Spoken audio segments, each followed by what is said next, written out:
'Yan magana na cewa kowa ya tuna bara bai ji daɗin bana ba. To na dai san kowa ya gane wannan waƙa. Ita ce wannan waƙa ta Dauda Kahutu Rarara wadda ya mai taken ashe sai Tinubu. Sai Tinubu, ayya mana, da ku ba ni kiɗan tanka ta kare. Ya gaba sai tashi ka dina. Ita dai wannan waƙa an yi ta ne a lokacin da ake maganar zaman Bola Ahmed Tinubu a Bila, wato ya kasance shugaban ƙasar Najeriya. Daga nan ne Dauda Kahutu Rarara sai wannan waƙa wadda waƙa ta zama ta yi trending kuma kowa yana so ya ji ta. A lokacin bayan an yi maganar canjin kuɗi ina da cikakken bidiyo. Warware wata waraye, wasu sai dai su ɗan jam'iyyar mu ba inda ta tauye. Ya gaba sai tashi ka dina. APC birnin mu ta ƙauye.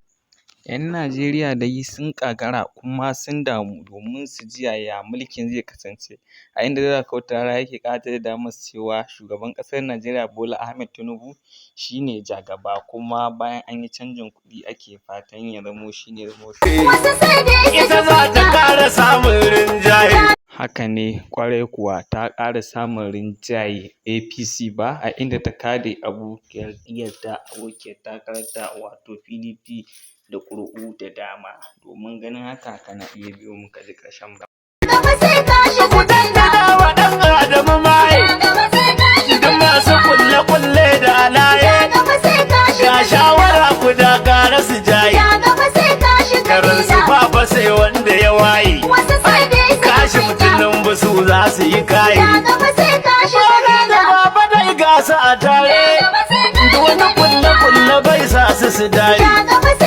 Yan kundi duk kwayi ku kare, dan dole ba amaryar mu ta tare. Kashim Shatima bibi da turare. Mataimakin shugaban ƙasar Najeriya shine Kashim Shatima, ɗan takarar APC wanda ya fito daga yankin Maiduguri. Sha sauraro lafiya. Gaba sai ka shiga bila. Gaba sai ya shiga bila.